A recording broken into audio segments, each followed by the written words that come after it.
Protests against others killing ebony people are useless for many reasons. One being policy.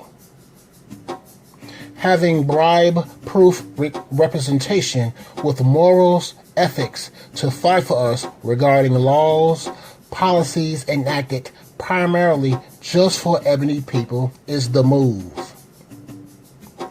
It is the first and current policies that give the evil ones justification to harm ebony people. The ones who do the dirty work are essentially the enforcement of those racist policies. Second reason is time is and was wasted protesting the treatment of us when we treat us the very same way that others do.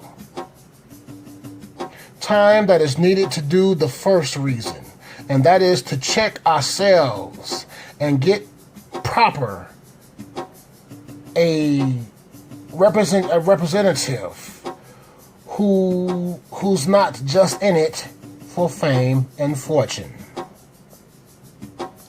Third is what's the use of protesting the treatment of ebony people from other ethnicities when we have internal issues of bad or worse treatments of our own. Issues like ebony on ebony hatred to the point of death is glorified and material items are objectified, both male and female. See, others do to us what we do to us. That went over your head. Let me say it again. Others do to us what we allow us to do to us. This is where internal protests, outrage, and all energies needs to be focused on. Understanding fear is what keeps many from harming the Jewish community, the Arab community, the Chinese community. Ask yourself, why is that? I'll tell you why.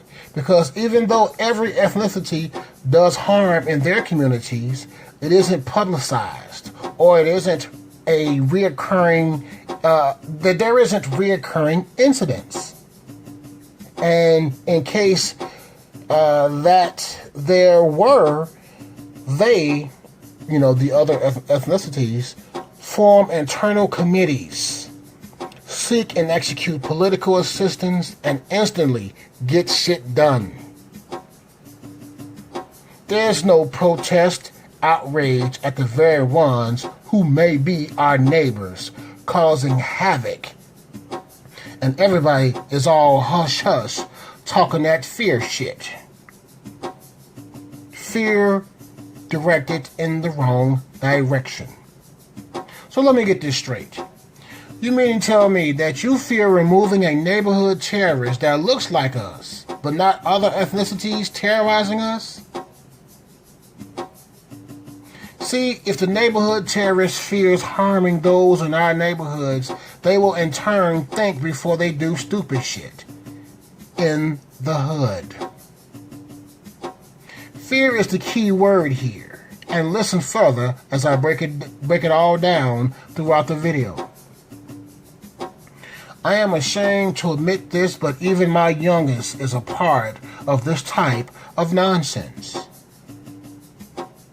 Meaning he and his mother knows who shot him up with 9 bullets. When I press them both on who and what, they both are tight-lipped.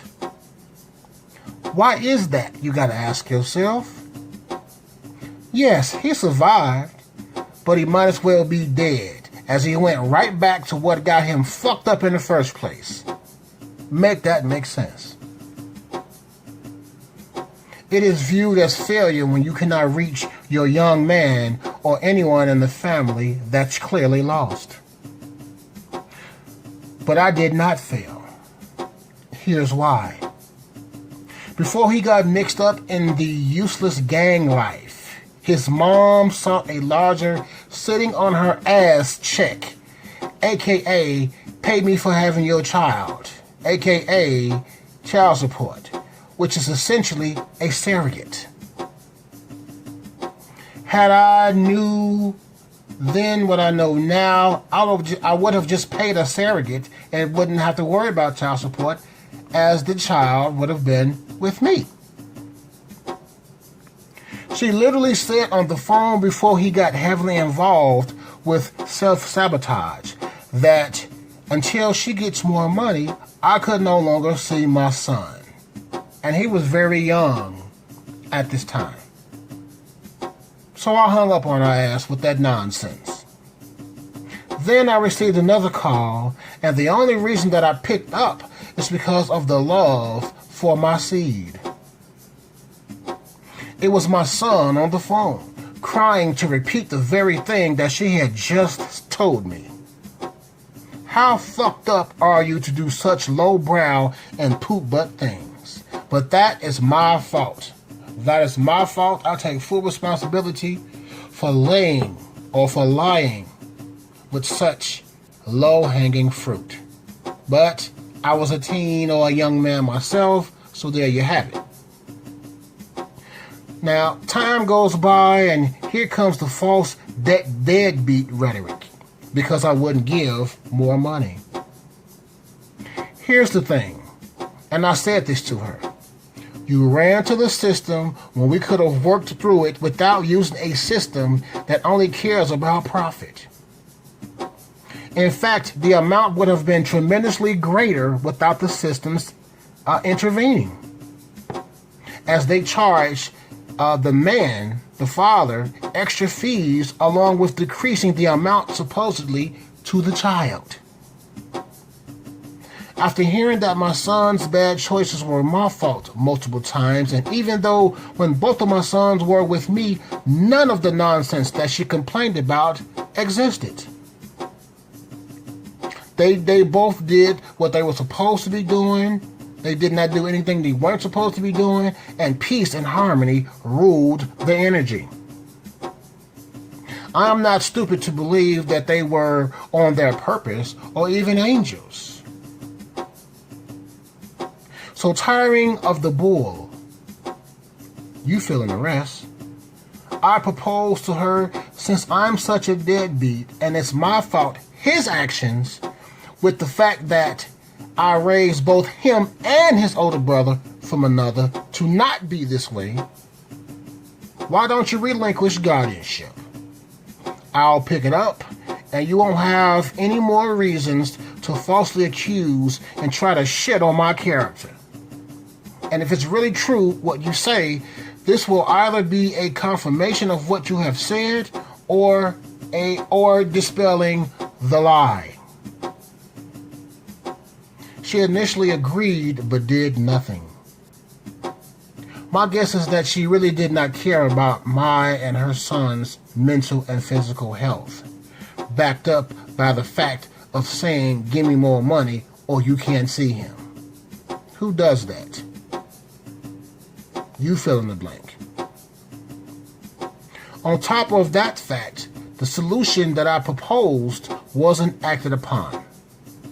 It shows that money was the motivating factor and nothing else.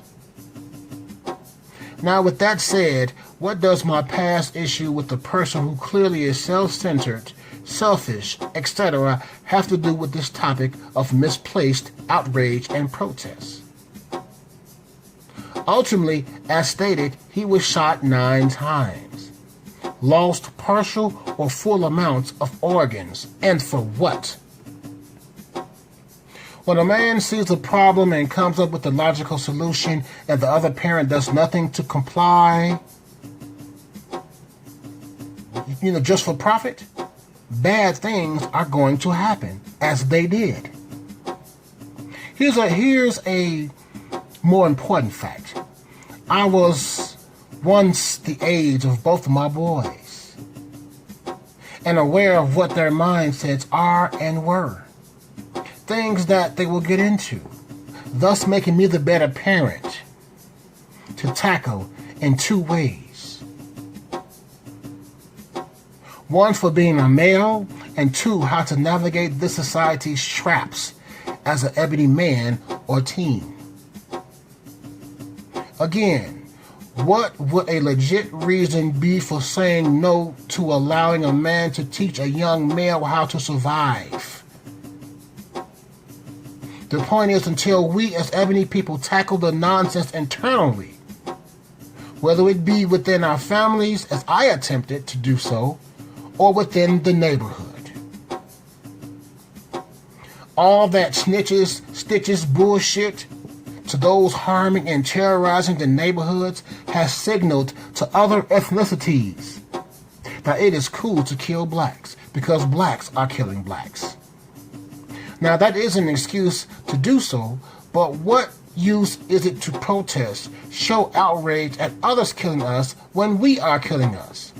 And when the people in these neighborhoods know who they are and are keeping quiet, fearing the internal terrorists, all while outside terrorists are slaughtering us in record numbers. Men, women, and children. Until the protests and outrage are directed in the proper direction, we cannot even speak about what others are doing to us. Jaheim, or was it Tank, did a song by the name of Put That Woman First, and that is incorrect. We must put our families first and hold those responsible, hold them accountable for any and all unnecessary killings within our neighborhood.